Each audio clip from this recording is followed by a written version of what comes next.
आइए दोस्तों, प्रकाश knowledge solution channel पर आपका स्वागत करते हैं। इसमें हिंदी का संपूर्ण 100 क्वेश्चन देखेंगे। इससे पहले दोस्तों वीडियो आपको पूरी तरह समझ में आएगा। आप पूरी वीडियो को देखिएगा, तब वीडियो ज़्यादा लंबा नहीं होगा। 100 क्वेश्चन है, आपको 30 मिनट से अंदर ही हो जाएगा कंप्लीट। इससे ध्यानपूर्वक कॉपी कलम लेकर बैठ जाइए और आइए पहला क्वेश्चन का शुरुआत करते हैं। तो पहला क्वेश्चन कर रहा है, अनिरतम में का अर्थ क्या होता है। तो अनिरतम का अर्थ होता है झूठ। तो पहला का आंसर हो जाएगा option number B, right answer हो जाएगा। दूसरा क्वेश्चन है कि बहती हुई नदी कहाँ मिलती है। तो बहती हुई नदी कहाँ मिलती है, सागर में, यानी option number C right answer हो जाएगा। किसकी जीत होती है। तो हमेशा सत्य की जीत होती है। परेशान हो सकता है लेकिन सत्य कभी हारता नहीं है। सिख संप्रदाय के 10वें गुरु कौन थे। तो सिख संप्रदाय के 10वें गुरु थे गुरु गोविंद सिंह, यानी ऑप्शन नंबर डी आपका राइट आंसर हो जाएगा। अगला क्वेश्चन है कि पटना के किस दिशा में गंगा नदी बहती है। तो पटना के उत्तर दिशा में गंगा नदी बहती है। कौमुदी महोत्सव किस वंश के शासनकाल में मनाना स्टार्ट हुआ था। तो एक गुप्त वंश के शासनकाल से स्टार्ट हुआ था, यानी शुरुआत हुआ था। राजशेखर द्वारा रचित ग्रंथ निम्नलिखित में कौन सी है। तो काव्य मीमांसा जो ये पुस्तक है, ये राजशेखर द्वारा लिखी गई पुस्तक है। उपनिषद वैदिक वाङ्मय में कौन सा भाग है। तो ये अंतिम भाग है। मेघास्त्री ने अपने संस्मरणों में किस स्थल का वर्णन किया है। तो ये पाटलिपुत्र का वर्णन किया है। सतमें जयति किस उपनिषद से लिया गया है। तो ये मुंडको उपनिषद से लिया गया है। अनुच्छेद छेदम का संधि विच्छेद क्या होगा। तो अनु प्लस छेदम होगा अनुच्छेदम का संधि विच्छेद। मनोरजनम में संधि होगी तो इसमें होगा मनोरजनम, यानी ऑप्शन नंबर डी आपका राइट आंसर हो जाएगा। 13 कराएं, अ प्लस ई के मेल से नया वर्ण कौन सा बनेगा। तो अ प्लस ई के वर्ण से ए बनेगा। देह रक्षा में कौन सा समास है। तो देह रक्षा में तत्पुरुष पुरुष समास है। किस समास का पहला पद विशेषण होता है। तो किस समास का, कर्मधारय समास का। अगर ऑप्शन में ये ना रहता है तो दूसरा ऑप्शन ये होगा, अगर रहेगा तो फर्स्ट ऑप्शन टिक कीजिएगा। उसके बाद द्विगु समास का। समास ले आपको कोई भी दिक्कत होता है तो आप जाकर प्रकाश नॉलेज सॉल्यूशन लिखकर आगे समास लिख दीजिए। उसके बाद वो वीडियो देख लीजिएगा। मात्र 5 मिनट का वीडियो है और उसमें आपको कोई डाउट नहीं रहेगा। समास से कभी क्वेश्चन नहीं छूटेगा, यह मेरा 100% गारंटी है। 16 क्वेश्चन का है, पुरुष परीक्षा का विग्रह क्या है। तो ये पुरुष परीक्षा का विग्रह है पुरुष से परीक्षा। अगला क्वेश्चन देखेंगे, अंग विकार का अर्थ कौन सी विभक्ति है। तो ये है तृतीय विभक्ति। त्रय चरंती रेखांकित स्थान में उचित विकल्प क्या होगा। तो ये होगा आपका मृगा, ऑप्शन नंबर बी आपका राइट आंसर हो जाएगा। आर्ची लुंट काता त्रायते किस सूत्र का उदाहरण है। तो ये आपादाने पंचमी कांड का उदाहरण है। उपसर्गों की संख्या कितनी है। तो उपसर्ग की संख्या है 18। प्रत्यागत पद में कौन सा उपसर्ग है। तो ये प्रति उपसर्ग है। लघुत्तर में कौन सा तद्धित प्रत्यय है। तो ये तरफ हो जाएगा, यानी बी आपका राइट आंसर हो जाएगा। भवंती पुरुषा शर्तवात रिक्त स्थान उचित विकल्प क्या होगा। तो ये होगा देवा। भारत महिमा पाठ में द्वितीय श्लोक किस पुराण से संकलित है। तो भागवत पुराण से संकलित हैं। 25 कर विदुर कौन थे। तो विदुर एक मंत्री थे। 26 कह रहा है कि आचरण किसका हनन करता है। तो आचरण कुल लक्षण का हनन करता है। पति किसका रक्षक होता है? तो पति स्त्री का हमेशा रक्षक होता है। दोस्तों वीडियो पसंद आ रहा है तो लाइक शेयर सब्सक्राइब जरूर कीजिएगा और दोस्तों के पास भी भेजिएगा। स्थिति सुकर मूल धवंती जनता कहाँ से लिया गया है? तो ये पुरुष परीक्षा से लिया गया है। ऑप्शन नंबर बी हो जाएगा 28 का राइट आंसर। करमवीर कथा किस प्रकार की कथा है? तो ये एक लघु कथा है। आगे कह रहा है कि बालक किस शैली का आकृष्ट हुआ है? तो ये शिक्षक का। हम ऑप्शन नहीं पढ़ेंगे, ऑप्शन पढ़ने पर टाइम ज़्यादा लगता है, इसलिए आपको एग्ज़ाम नज़दीक है यानी परीक्षा जल्दी होने के कारण हम जल्दी आपको 100 क्वेश्चन करा देते हैं। आप लिख कर इसका आंसर याद कर लीजिएगा, 1-2 बार पढ़ेंगे याद हो जाएगा। बूढ़ा बाघ क्या देना चाहता था? तो बूढ़ा बाघ सोने के कंगन देना चाहता था, यानी सी आंसर हो जाएगा 31 का राइट आंसर।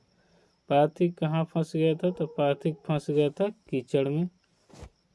एक अगला क्वेश्चन है कि इंद्र किस रूप में कार्य के समक्ष प्रकट हुआ था? तो ये ब्राह्मण के रूप में प्रकट हुआ था इंद्र।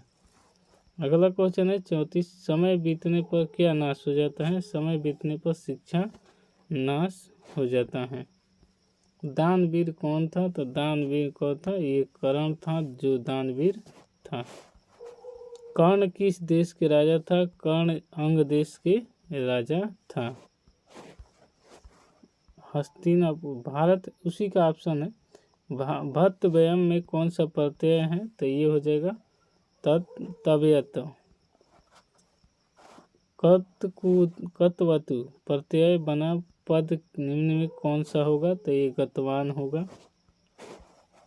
40 नंबर कर है गुरु इष्टन का कौन सा पद बनेगा? तो ये गुरु गरिष्ठ बनेगा।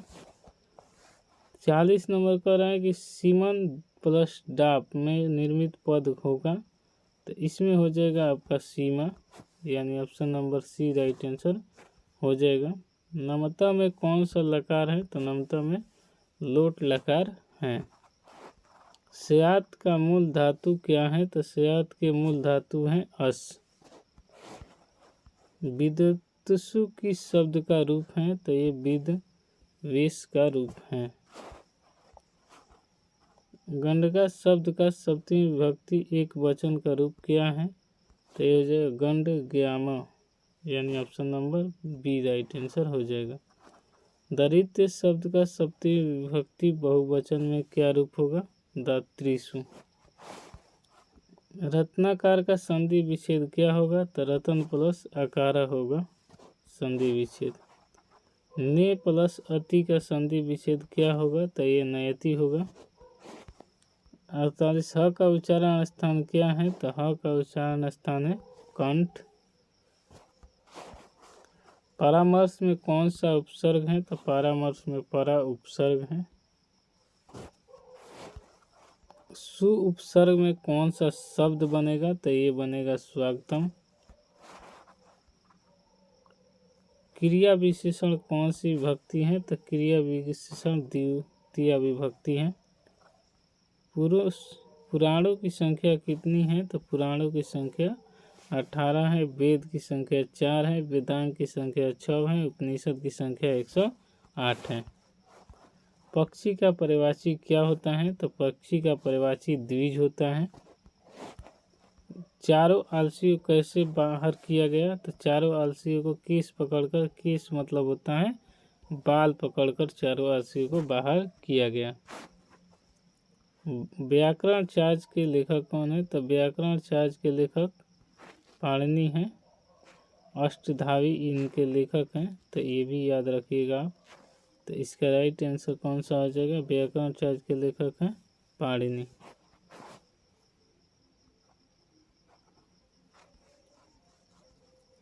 ज्ञान का शासक कौन है? तो ज्ञान का शासक है शास्त्र।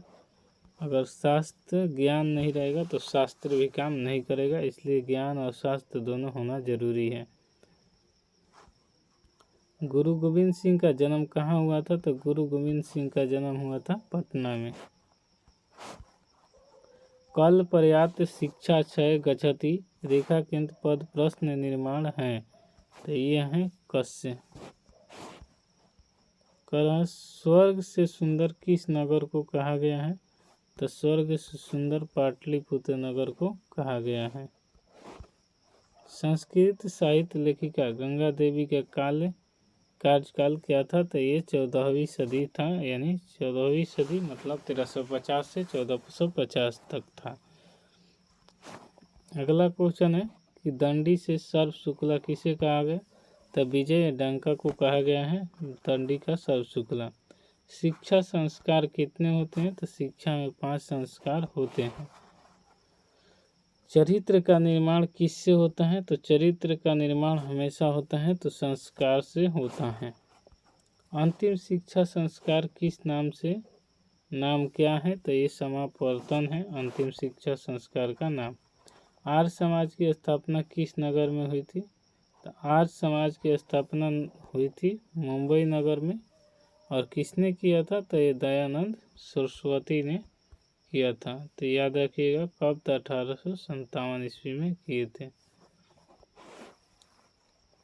स्वामी दयानंद के परिवार किसका उपासक था? तो स्वामी दयानंद का परिवार शिव का उपासक था। लाजा होम संस्कार किससे संबंधित है? तो लाजा होम संस्कार विवाह संस्कार से संबंधित हैं। अनुरूपम किस समास का उदाहरण है? तो अनुरूपम अव्ययी भाव समास का उदाहरण है। कर्मधारय समास का उदाहरण है तो कर्मधारय समास का उदाहरण है घनश्याम। न योग का समस्त पद क्या होगा? तो ये होगा अयोग, यानी ऑप्शन नंबर बी इसका आपका राइट आंसर हो जाएगा। गुरुए में कौन सी विभक्ति है? तो गुरुए में आपका हो जाएगा चतुर्थी विभक्ति होगा।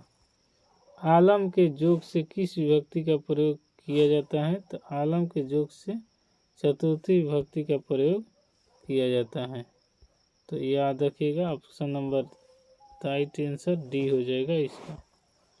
कराए कर्मवाच के कर्ता की कौन सी विभक्ति होगी? तो ये होगा तृतीया। कराए तस्याम का मूल शब्द क्या होगा? तस्याम का मूल शब्द हो जाएगा तथ्य। गवा किस विभक्ति का रूप है? तो गवा तृतीया विभक्ति का रूप है। संतु किस धातु का रूप है? तो संतु अस्य धातु का रूप है।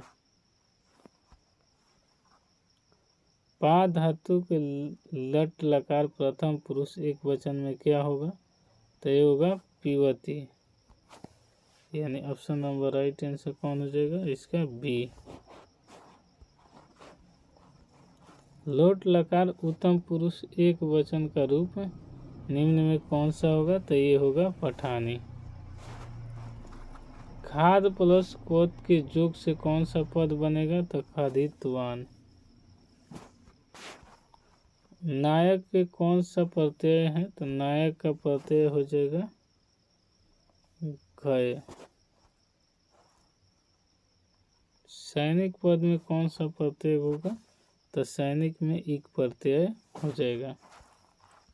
सूर्या पद का प्रत्यय कौन सा होगा? तो सूर्या प्रत्यय टाप होता है और टाप होगा इसका ए। गौर प्लस टीस का योग से कौन सा पद बनेगा? तो ये बनेगा गौरी। असीम किस लकार का रूप है? तो असीम है आपका लट लकार रूप है। तो यानी ऑप्शन नंबर बी हो जाएगा राइट आंसर। क किस शब्द का रूप है? तो ये है किम का रूप है क। निम्नलिखित में बहुव्रीहि समास कौन सा है? तो बहुव्रीहि समास लंबोदर जो है बहुव्रीहि समास है। अशांति किस समास का उदाहरण है? तो अशांति नग्न समास का उदाहरण है। सुबद मूला पादपा निपतंती रेखांकित पद का प्रश्न निर्माण है तो इसमें को है। पचौटी पद में कौन सा समास है? तो ये द्विगु समास है पचौटी में। विश्व शांति किस प्रकार का पाठ है? तो ये निबंधात्मक प्रकार का पाठ है। कन्यादान किस संस्कार के में होता है? तो कन्यादान विवाह संस्कार में होता है, यानी शादी विवाह में। चालुक्य वंश के राजा कौन था? चालुक्य वंश के राजा था चंद्र द्वितीय। और अगला क्वेश्चन है 93। बृहद संहिता ग्रंथ के रचनाकार हैं? तो वराहमिहिर हैं। और 94 क्वेश्चन है कि भास के कितने नाटक उपलब्ध हैं? तो भास के 13 नाटक उपलब्ध हैं। मैं वंशहीन हूँ किसने कहा था? तो ये बाघ ने कहा था।